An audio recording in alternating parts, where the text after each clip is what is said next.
everyone, it's Kate from Wild Tales of.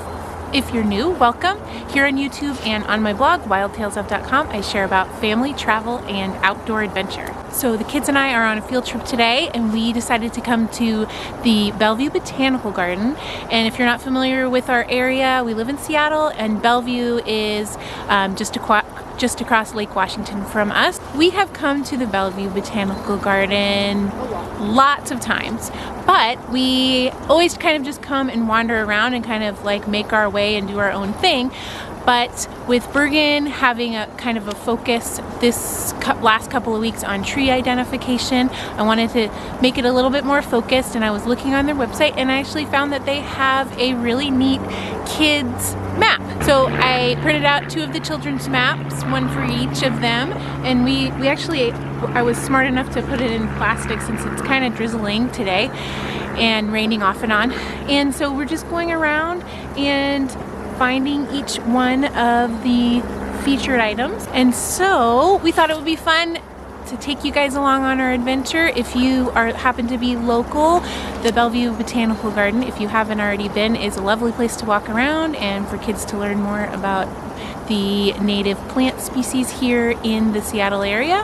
And if you didn't know, you can go to their website and print out a handy map for the kids, and the map points out different features of the garden, from artwork to really neat plants. And we hope that you're doing really well, hope that you're having a great week, and we're looking forward to sharing our adventure with you. Oh, and since we're talking about tree identification, since I brought that up, a couple of videos back we went on a tree walk in Lincoln Park in West Seattle, and I wanted to share again, if in case you're local, that I was doing some searching around again for tree walks, and it turns out there are tree walks for almost every single neighborhood in Seattle, if not even multiple tree walks for different neighborhoods. So if you do live in Seattle, just type in Seattle tree walks, and I'll leave a link down below.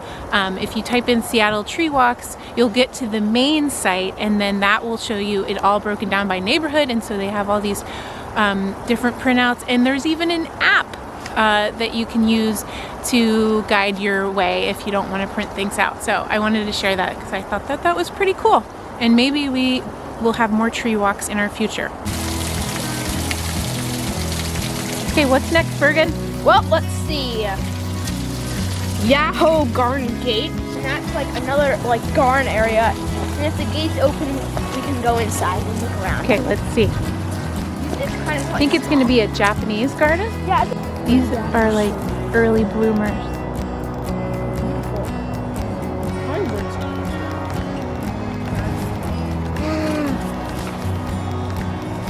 It looks like Bergen just pointed out that these smell just incredible.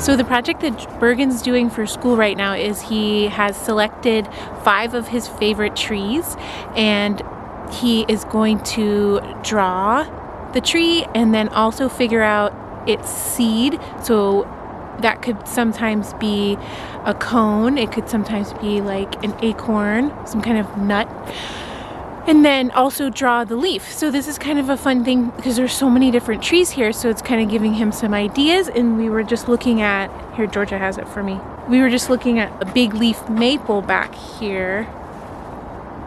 Oh, you can't see it, but anyway, we were just looking at a big leaf maple, and so we found one of the leaves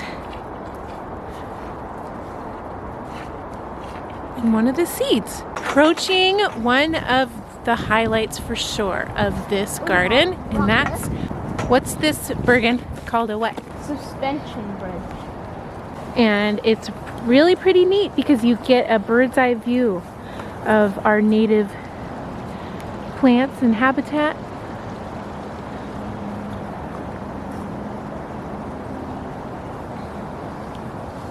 Kind of like you're in one of the trees, right?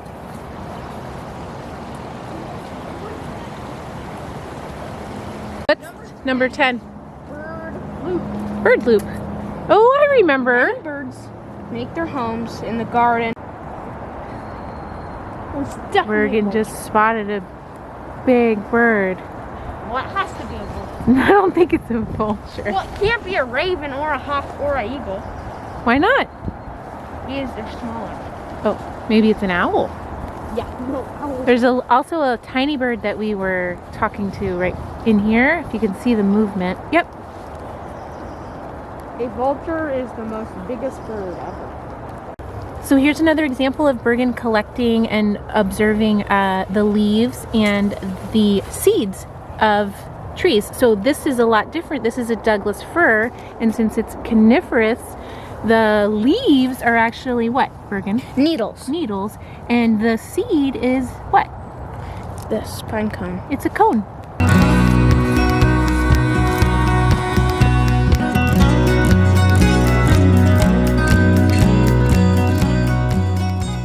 How many more things do we have to find, Bergen? 4. This, the beehive. Just 2 more? Thing, A beehive and the art. Yep. What's the last one? Friendship circle. Friendship circle.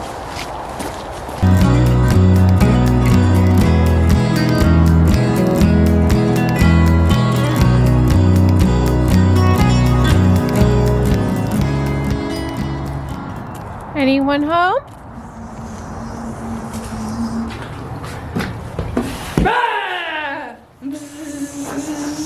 We got bees. Get in here. Yeah? Wow. Is this what it's like to be a bee?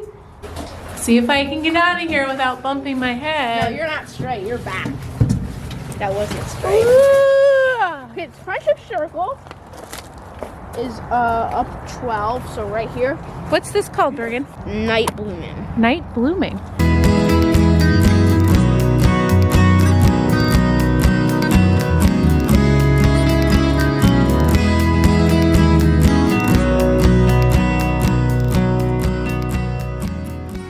What's this, Bergen?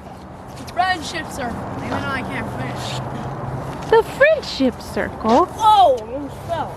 So I suppose we should be friendly. Well.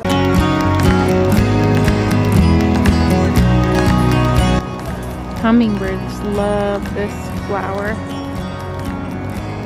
See them a lot in the Arboretum.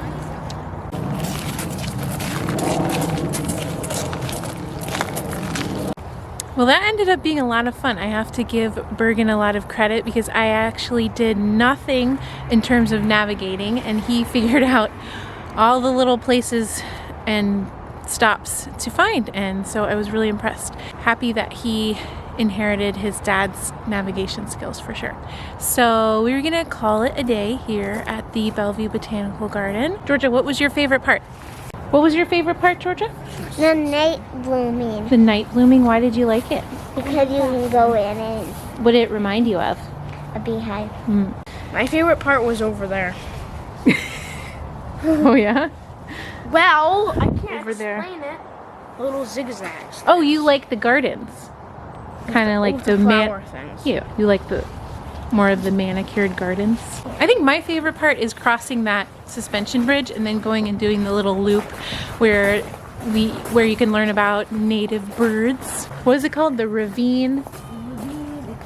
It's called the ravine experience. But anyway, thanks so much for joining us. Again, we hope that you are doing really well and we hope that you had a great week. I guess I wanted to just share that tip that if you find yourself heading to like a garden, botanical gardens, or any kind of community space center, nature center, because things are closed now, so many of the actual buildings at the places are closed, but you know, the grounds remain open, just head to their website and, you know, instead of picking up the map when you arrive or talking to the folks volunteering or working, just kind of get the lay of the land using the website, and then maybe you even have the opportunity to print off a map like we did, because I just feel like that was a super lucky find. Anyway, We hope you're staying happy and healthy, and we hope you are getting out and having some brave, wild adventures, and we'll see you next time.